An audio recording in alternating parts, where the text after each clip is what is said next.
Hello guys, welcome to Pakistani real reaction. तो कैसे हैं आप सब? उम्मीद है आप सब बढ़िया होंगे। मेरा नाम है मैं मुदस्सिर। हूं बशर सुबह। आज की वीडियो का टाइटल है, इसे कहते हैं भारत की छलांग, एक ही झटके में खुद गई चीन की खाई, भारत हुआ माला माल। भारत माला माल हो गया। कोई ऐसी छलांग भारत ने लगाई है कि चीन के भी खुद गई है खाई।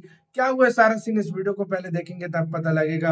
ओरिजिनल वीडियो का लिंक मिल जाएगा डिस्क्रिप्शन में। इंडी लिंक न्यूज का वीडियो है। काउंट करते हैं 3 2 1 एंड स्टार्ट। अब आर्थिक महाशक्ति बनेगा हिंदुस्तान।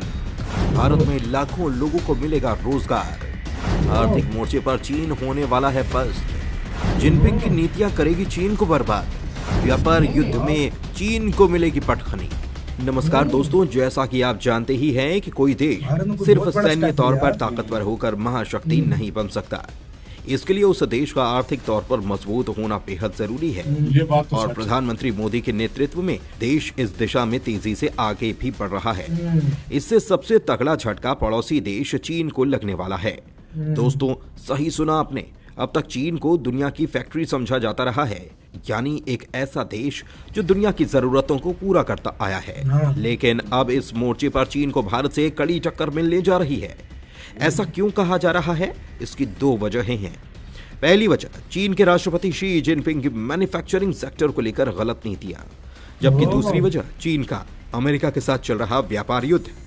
इन दोनों मोर्चों की वजह से चीन के मैन्युफैक्चरिंग सेक्टर को तगड़ा झटका लगा भारत को सबसे ज्यादा और इसका पूरा फायदा उठाने का मौका भारत को मिल रहा है, जिससे दुनिया में चीन की जगह भारत को मिल जाएगी।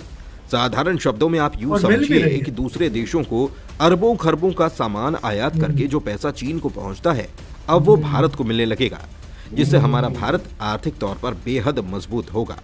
दोस्तों, ऐसा नहीं है कि सरकार इसके मौके की अहमियत को नहीं समझती, बल्कि मोदी सरकार इस मौके का बखूबी फायदा उठाने के लिए कई नीतियों के सहारे आगे बढ़ रही है, जिसमें मेक इन इंडिया जैसे प्रोग्राम ये सबसे बड़ा जिसके जरिए ये विदेशी सक्सेस है। निवेशक न ये सिर्फ वाला भारत मेक इन में इंडिया। निवेश को लेकर आकर्षित हो रहे हैं, बल्कि रिपोर्ट से पता चलता है कि भारत मैन्युफैक्चरिंग सेक्टर के लिए एक विश्वसनीय देश भी बन चुका है, जिसने भारत का ग्रोथ रेट डबल डिजिट में जाने का रास्ता खोल दिया है। और ये भारत के लिए एक बड़ी आर्थिक कामयाबी है। साफ है कि चीन आर्थिक मोर्चे पर पिछड़ रहा है और भारत के द्वारा द्वार खोल दिए गए हैं। दोस्तों, किसी भी देश के प्रोडक्शन हब बनने के लिए 3 चीजें अहम होती हैं। मसलन, पहली उस देश की योग्यता, देश की उपयुक्तता और उस देश की विश्वसनीयता। भारत आज इन तीनों शर्तों को पूरा करता है। एशिया के देश ही नहीं बल्कि पूरी दुनिया भारत की ताकत और विश्वसनीयता का लोहा मानती है। हालांकि इसमें कोई शक नहीं कि चीन के पास भी ये तीनों क्षमताएं हैं, लेकिन चीन की विश्वसनीयता अब पहले जैसी नहीं रही। चीन के मित्र देश भी उसे शक की निगाह से देखते हैं। दोस्तों, इसमें शक नहीं कि चीन मैन्युफैक्चरिंग के मामले में लंबे समय से अच्छा कर रहा है। चीन ने 1980-1990 के दशक में 10% से ज्यादा का ग्रोथ रेट न सिर्फ हासिल किया बल्कि उसे बरकरार भी रखा। लेकिन चीनी राष्ट्रपति शी जिनपिंग की आक्रामकता और चीन के पड़ोसी देशों की जमीन हड़पने की नीति ने चीन को एक ऐसे देश के रूप में दुनिया के सामने पेश किया जो अब निवेश के लिए खतरनाक साबित हो रहा है। जिनपिंग का अहंकार चीन को गर्त में लेकर जा रहा है। जिनपिंग ने बीते कुछ समय में ऐसे फैसले लिए जिससे चीन से विदेशी निवेशकों ने पैर खींचने शुरू कर दिए हैं। जिनपिंग की निवेश विरोधी नीति। शी जिनपिंग ने कई विदेशी कंपनियों पर प्रतिबंध लगाए। जिनपिंग ने मामूली गलती पर कठोरतम कार्रवाई करवाई। विदेशी कंपनियों पर चीन में कई बार मोटा जुर्माना लगा। दोस्तों, आप सभी जानते हैं कि किसी भी विदेशी कंपनी का उद्देश्य दूसरे देश में कारोबार स्थापित करने का मुनाफा कमाना होता है। इसके बाद दूसरा उद्देश्य सस्ते कामगार हासिल करना होता है। लेकिन चीन की जिनपिंग सरकार ने जिस तरह से कदम विदेशी कंपनियों को लेकर उठाए हैं, उसे विदेशी कंपनियों का इस देश से मोहभंग होने लगा है। एप्पल कंपनी पर लगाए गए प्रतिबंधों की वजह से कंपनी को एक हफ्ते में ही $200 अरब का नुकसान हो गया, जिसका सीधा असर न सिर्फ एप्पल बल्कि दूसरी विदेशी कंपनियों पर पड़ा। इसीलिए ज्यादा से ज्यादा कंपनियां चीन से बाहर निकलने की कोशिश में लग चुकी हैं और भारत ऐसी कंपनियों के लिए एक विकल्प बन रहा है।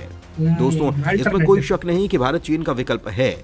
साल 2014 के बाद भारत की क्षमताओं में इजाफा हुआ है, जिससे चीन को खतरे का एहसास भी हो चुका है। जिनपिंग के इशारे पर भारत को कई मोर्चे पर बदनाम करने की कोशिश भी हो चुकी है। चीनी मीडिया ने भारत और प्रधानमंत्री नरेंद्र मोदी के खिलाफ जमकर नकारात्मक प्रचार किया, लेकिन भारत पर इसका कोई असर नहीं पड़ा। ऐसा इसीलिए संभव हो सका कि चीनी मीडिया के जो नेगेटिव प्रभाव विदेशी निवेशकों पर पड़ते थे, भारत आने के बाद उनके विचार बदल जाते हैं। भारत आने के बाद उन्हें भारत पता में चलता है business easy हो कि गया, चीनी हाँ भाई। समर्थक वामपंथी मीडिया ने भारत के खिलाफ कितना खतरनाक, झूठा और भ्रामक प्रचार कर रखा है। चीनी मीडिया ने भयानक झूठ फैलाया और भारत के भारत माहौल के की खिलाफ तुलना लॉबी पाकिस्तान और चलाता था वो। अफगानिस्तान जैसे देशों से कर डाली। लेकिन दोस्तों, सच तो यह है कि 2014 के बाद भारत भारत बहुत में आगे निवेश है करने देश वाले से यार। निवेशक चीन, जापान और दक्षिण कोरिया से ज्यादा मुनाफा भारत में कमा रहे हैं। इसीलिए दुनिया का ध्यान भारत ने अपनी तरफ खींचा है। सप्लाई चेन को उनसे लेकर ज्यादा कमाई भारत कर अब रहा है चीन इधर। को रिप्लेस कर रहा है, जिससे घबराई चीनी लॉबी ने भारत के बारे में गलत खबरों को काफी हद तक बढ़ा दिया है। दोस्तों, पड़ोसी देश चीन ने भारत के खिलाफ चाहे जितना दुष्प्रचार किया हो, लेकिन सच्चाई तो यह है कि भारत के आर्थिक महाशक्ति बनने का रास्ता खुल रहा है। इसकी बड़ी वजह यह है कि मोदी सरकार की नीतियों से प्रभावित होकर विदेशी निवेशकों ने भारत में अरबों डॉलर निवेश करने का फैसला कर लिया है। जब भारत में विदेशी निवेश आएगा तो यकीन मानिए दुनिया की कोई ताकत भारत को आर्थिक महाशक्ति बनने से रोक नहीं पाएगी। दोस्तों, भारत के आर्थिक महाशक्ति बनने में सरकार ही नहीं बल्कि हर उस भारतीय का हाथ होगा और योगदान होगा जो अपनी जिम्मेदारी ईमानदारी से निभाता है। और इस कॉन्सेप्ट को समझने के लिए हमें इतिहास के पन्नों को उलटना होगा। दोस्तों, भारत का बेंगलुरु शहर दुनिया में आईटी इंडस्ट्री के लिए मशहूर हो चुका है। दुनिया भर से निवेश बेंगलुरु में पहुंच रहा है। खासकर टेक्नोलॉजी के क्षेत्र में निवेश करने वाले ज्यादा हैं। दोस्तों, एक बार एप्पल के प्रमुख टिम कुक ने कहा था कि उनकी कंपनी के प्रोडक्ट के लिए मैन्युफैक्चरिंग सेंटर के रूप में चीन को प्राथमिकता देने का कारण सिर्फ लागत को लेकर नहीं था, बल्कि वर्कर्स की क्वालिटी और कार्यक्षमता थी। लेकिन जमीनी हकीकत यह भी है कि पिछले एक दशक में भारत ने यह साबित किया है कि हमारे यहाँ जो वर्कर्स उपलब्ध हैं वो अपने काम के प्रति न सिर्फ ईमानदार हैं, बल्कि एक चीज को करने का कौशल जब उन्हें मिल जाता है तो पूरी लगन के साथ अपने कार्य को वे पूरा करते हैं। मतलब ये कि सब कुछ भारत के पक्ष में है और भारत ने कूटनीति और रणनीति से माहौल अपने पक्ष में करना शुरू भी कर दिया है। इसी के साथ यार वीडियो खत्म। भाई साहब, भारत अब आउट ऑफ लीग चला गया चीन के। चीन पहले अगर भारत के खिलाफ ये कुछ थोड़े षड्यंत्र कर लेता ना तो आज भारत को गिरा सकता था, लेकिन आज भारत को गिराने के लिए उसका कोई षड्यंत्र काम नहीं हो रहा। पहले चीन ने कंपटीशन नहीं समझा था, सीधी बात है, भारत को कंपटीशन नहीं समझता था।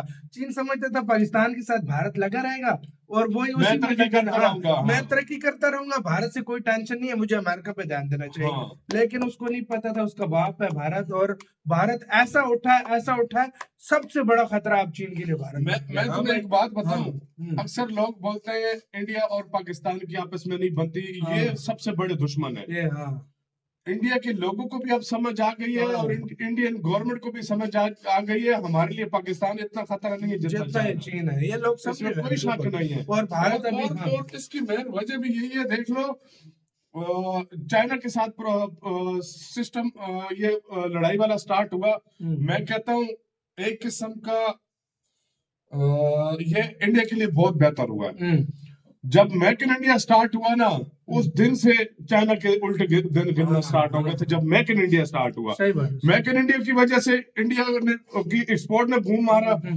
फिर विदेशी बाजार जो है उन्होंने कहा यार इधर तो बड़ा स्कोप है, उन्होंने इन्वेस्ट करना स्टार्ट किया। और सबसे ज्यादा इस टाइम दुनिया में अगर कोई देश जिसमें आपका पैसा डूबेगा नहीं, आप वो जहाँ पर डबल ट्रिपल पैसा कमा रहे, एप्पल से लेकर दुनिया की हर कंपनी भारत और हर कंपनी आएगी अभी, हर दुनिया का बड़ा ब्रांड। भारत को इनडायरेक्टली चाइना का फॉल भारत के लिए राइज है, समझो, भारत के लिए बहुत बड़ा फायदा हो रहा है। और सच में अगर देखा जाए, भारत के लोग हार्ड वर्किंग भी बहुत है। सच में अगर देखा जाए ना, अगर चाइना का मैं कहता हूँ बरसों बाद कोई राइवल है, अल्टरनेटिव है, आपका इसका कहना है अपने कमेंट सेक्शन में, अपना बहुत ज्यादा ख्याल रखना था।